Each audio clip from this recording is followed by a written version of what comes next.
a ɗalibi na gaba Malam Imran Garba.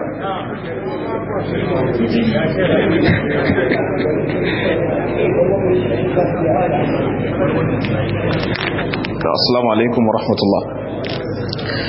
Abu da muka fahimta a karatun nan shine malaman hadisi sun yi kokari sosai. Idan kuka duba suka ce ba a so a canja lafazin haddasani da haddasana, suka sanya sharadi mai karfi akai. To amma babban abin da hankalin mu ya kamata mu karkata zuwa gare shi shine bayanin da malam yayi cewa wannan ilimin an gama aiki, ba anan bane ake bukatan mu koma mu mai da hankalin mu. Duk abin da muke bukata an gama shi. Kamar yadda Professor Zuglul Najjar yake cewa a cikin littafin shi Ayatul Ard fil Qur'anil Karim, yake cewa babu wani abu da yake, kun ga wannan abin da ake duka domin ana son mutumin da ba musulmi bane ya karba musulunci. Ba wai ana so ne wai mu ta yaki a tsakankanin ba, wanda ba musulmi ba ya karba.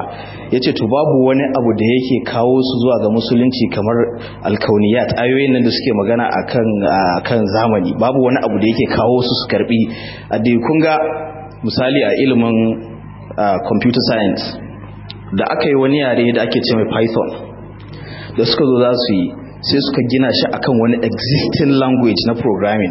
Ba su ce bari mu koma binary code daga can ƙasa mu warware komai sai mu fara daga farko, sai suka dauko wani existing language suka gina akai sai suka daura akai. Watan babu lokaci, abinda suke nuna mu kenan babu lokacin koma baya.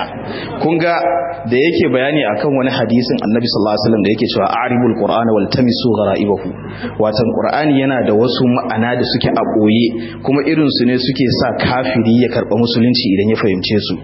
Ina karanta suratu yasin wata rana sai nazo inda Allah yake cewa wa ayatun lahum anna hamalna zuriyatan fil fulkil mashhur wa khalaqna lahum min mithlihi ma yarkabun.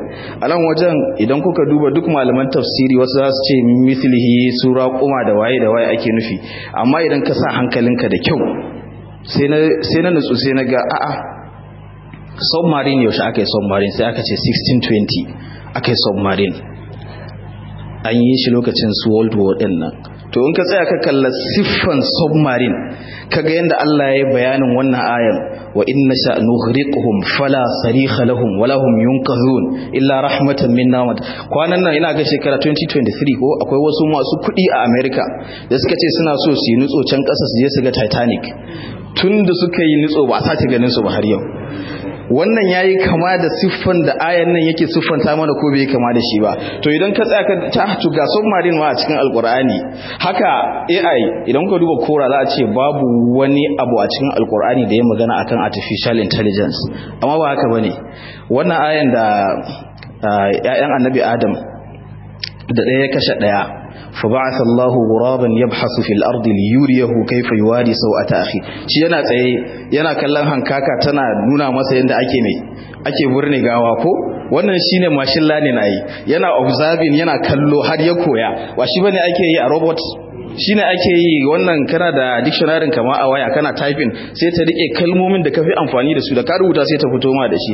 Wannan ba AI bane a cikin alqur'ani. To wannan shine hankalin mu ya kamata ya koma idan muka nuna musu sai su fahimci alqur'ani sai su karɓi musulunci, ba faɗa akan hadisan manzon Allah sallallahu alaihi wasallam ba. An gama mana aiki sai dai mu bi. Assalamu alaikum warahmatullahi.